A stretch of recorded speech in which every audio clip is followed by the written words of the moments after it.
আসসালামু আলাইকুম দর্শক।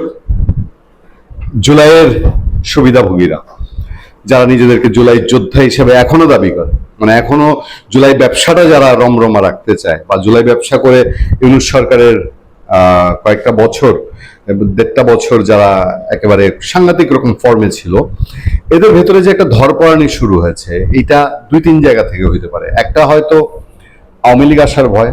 নিশ্চিতভাবেই তারা জানে যে আওয়ামী লীগকে আর তারা যেটা ভেবেছিল, তারা যেটা স্বপ্ন দেখেছিল যে আওয়ামী লীগকে ধূলিসাৎ করে ফেলবে, এইটা এখন বুঝতে পারছে যে এটা সম্ভব না।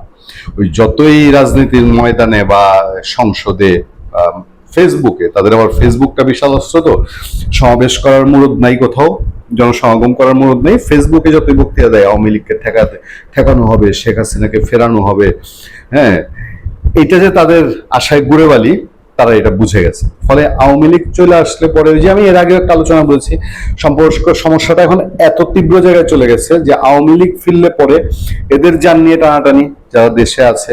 আমি কিন্তু বিএনপির কথা বলছি না, ভেরি ক্লিয়ার। বিএনপির সব নিয়ে টেনশন ফেনশন নাই।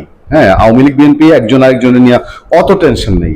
যান নিয়ে টানাটানি হচ্ছে এই যে জুলাই গং যারা আর কি, তথাকথিত জুলাই যোদ্ধা, জুলাই আন্দোলন, তথাকথিত বিপ্লব এবং জুলাইয়ের সন্ত্রাসী, এরা জানে যে আওয়ামী লীগ আসছে তাদের যান নিয়ে টানাটানি। আওয়ামী লীগ যেমন জানে যে এরা যদি আরো হৃষ্টপুষ্ট হয় তাহলে আওয়ামী লীগের যান নিয়ে টানাটানি, এবং গেছেও আওয়ামী লীগের যান নিয়ে টানাটানি হয়েছে। বিএনপি যা করেছে সেইটা, এই বিদ্বেষ রেষারেষি আওয়ামী লীগ বিএনপির মধ্যে সারা জীবনই আছে। আওয়ামী লীগ ক্ষমতায় আসলে বিএনপি কিছু মানুষ মারা যায়, অনেক মানুষ জেলে যায়। বিএনপির বিরুদ্ধে তো কম করেনি। এক বিএনপির মহাসচিব মির্জা ফখরুল ইসলাম আলমগীরের নামে 250টা মামলা দিয়েছিল এবং ময়লার গাড়ি পুরানোর মতন আজগবি মামলা দিয়েছিল। ফলে ওদের এটা রুটিন হয়ে গেছে। আওয়ামী লীগ আসলে বিএনপির কিছু মানুষ হয়রানিতে থাকবে, রাতে ঘুমাইতে পারবে না, জঙ্গলে থাকবে, কুয়াশায় ভিজে নদীতে থাকবে, নদী সাঁতরাবে। আর বিএনপি ক্ষমতায় আসলে আওয়ামী লীগের লোকজন একই হাল হবে। তো এই জুলাই গং এরা যে ভয় পাচ্ছে, এর বেশ কিছু লক্ষণ আছে। আমি বারবারই বলছি, এই যে তৌহিদ হোসেন মুখ খুলেছে, ব্যাপারটা কি? আমার কোনো দোষ নাই ভাই, আমারে মাফ করে দেন। দেখেন, একটা ফটোকার্ড চারদিকে ছড়াইছে না, সবাই এই ফটোকার্ডটার দিকে নজর দিচ্ছে, সবাই এক কথা বলছে, সব দোষ ডক্টর ইউনূস, আমি কিছু জানি না। ব্রিগেডিয়ার সাখাওয়াত হোসেন তিনি বলেছিলেন ডক্টর ইউনূসের কিচেন ক্যাবিনেট ছিল, আমাকে রাখা হয়নি। আমি দায়িত্বহীনভাবে বলতে চাই, আমি সেখানে ছিলাম না। সাবেক উপদেষ্টা ব্রিগেডিয়ার অবসরপ্রাপ্ত সাখাওয়াত হোসেন। তারপরে বাণিজ্য চুক্তির আওতায় সস্তায় মাংস, পোল্ট্রি ও পানির সম্পদ আমদানির তীব্র বিরোধিতা করেছি। শেষ দিন পর্যন্ত এই চুক্তির বিরুদ্ধে লড়েছি। চুক্তি ঠেকাতে পারিনি সাবেক উপদেষ্টা ফরিদা আক্তার। পরে জানতে পারি প্রধান উপদেষ্টার নেতৃত্বে 6 জন উপদেষ্টা প্রতি মঙ্গলবার বৈঠক করেন, যাদের কিচেন ক্যাবিনেট বলা হতো। সব সিদ্ধান্ত সেখানে হতো। মার্কিন চুক্তির বিষয়ে আমি বা পররাষ্ট্র মন্ত্রণালয় অবহিত নয়। তৌহিদ হোসেন, সাবেক পররাষ্ট্র উপদেষ্টা। মার্কিন চুক্তি নিয়ে ডক্টর ইউনূস আমাকে ডাকেননি। সাবেক উপদেষ্টা আসিফ নজরুল এবার সেই মিছিলে যোগ দিয়েছেন। আরো একজন এবং খুবই আলোচিত সমালোচিত, সেটা হলো আসিফ মাহমুদ সজীব ভুঁইয়া। আসিফ মাহমুদের দাবি, কিচেন ক্যাবিনেটে ছিলাম না, বাণিজ্য চুক্তি সম্পর্কে জানতাম না, জানতো না এনসিপি। খুব সিরিয়াস কিছু কথা আসিফ মাহমুদের মুখ দিয়ে এসছে। যুক্তরাষ্ট্রের সঙ্গে বাণিজ্য চুক্তি করার বিষয়টি জাতীয় নাগরিক পার্টি অবগত ছিল না বলে দাবি করেছেন দলটির মুখপাত্র আসিফ মাহমুদ সজীব ভুঁইয়া। তিনি বলেন, নির্বাচনের 3 দিন আগে চুক্তিটি করা হয়েছে। অনেকে বলেন সব পার্টিকে জানানো হয়েছে। আমি আমার আহ্বায়কের সঙ্গে কথা বলেছি, সবার সঙ্গে কথা বলেছি। এই চুক্তির আজকে জাতীয় নাগরিক পার্টি কনসার্ন নেয়নি। তাহলে বাবা, তোমাদের জাতীয় নাগরিক পার্টি যে সংসদে আছে, সেখানে কেন মার্কিন চুক্তি নিয়ে তোমরা আওয়াজটা তুলো না? কেন চুপচাপ আছো নীরবে নিবৃতে? এখন আবার বলছো যে, তো নীরবতা যদি সম্মতির লক্ষণ হয় তাহলে তো সংসদে তোমরা নীরব। সেই জায়গায় কেন প্রশ্ন ওঠে না? সংসদে একবার মার্কিন চুক্তি নিয়ে আলাপ হচ্ছে। আচ্ছা, এনসিপির কেন্দ্রীয় কার্যালয়ে এক জরুরি সংবাদ সম্মেলনে আসিফ কথা বলছিলেন। সাবেক অন্তর্বর্তী সরকারের নিরাপত্তা উপদেষ্টা, বর্তমান পররাষ্ট্রমন্ত্রী, বিএনপির হয়ে কাজ করেছেন বলে দাবি করেন আসিফ মাহমুদ।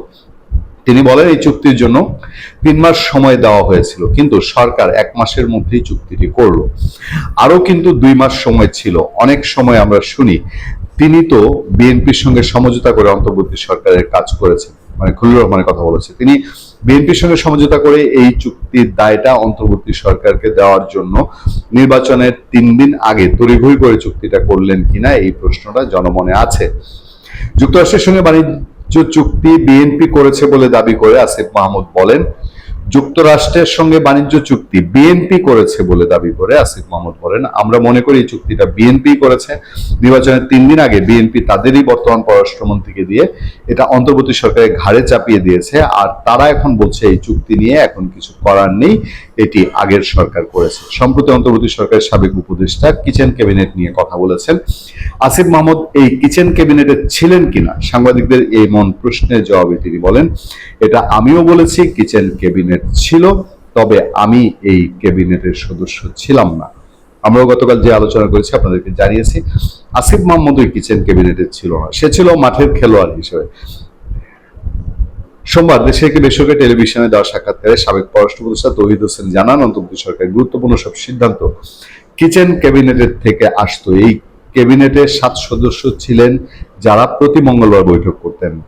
তারপরে অন্যান্য বিষয়ে গতকালকে আমরা আপনাদের সঙ্গে আলোচনা করছি। দর্শক খেয়াল করে দেখবেন, এখন পর্যন্ত 5 জন উপদেষ্টা ইউনূস সরকারের তারা নিজেদের দায় এড়ানোর চেষ্টা করেছে। এতে করে কি তাদের দায় মুক্তি হয়ে যাবে এই বাংলাদেশে?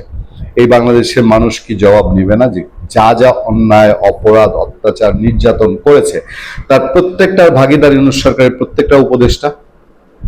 এবং ইউনূসকে সব রকম উস্কানি দিয়েছে। সেই সময় একটা কেউ মেরে ফেলতো, আসিফ মাহমুদ যদি মুখ খুলতো, ব্রিগেডিয়ার সাখাওয়াত, ফরিদা আক্তার, আসিফ নজরুল, এরা যদি বলতো যে এই চুক্তিটা আমি মনে করি ঠিক হচ্ছে না, ধরলাম পদত্যাগও করলো না, যদি শুধু এই কথাটা বলতো, তাহলেও কি দেশের জন্য একটু মঙ্গল আসতো না? এবং এখন যে বকবক করছে তারা, আমরা কি ধরে নিতে পারি না যে এরা একটা ভীতি থেকে, একটা শঙ্কা থেকে, একটা দুর্ভাবনা থেকে যে এই দেশের মাটিতে তাদের আর পেটে ভাত জুটবে কিনা? আর ওই যে আবার রিপিট করে শুরুর দিকে গেলে, আওয়ামী লীগ যদি কখনো ফিরে আসে, ক্ষমতায় যাওয়া লাগবে না। আজকে বাংলাদেশের মানুষ পথে ঘাটে এদেরকে ছিছি কি করছে।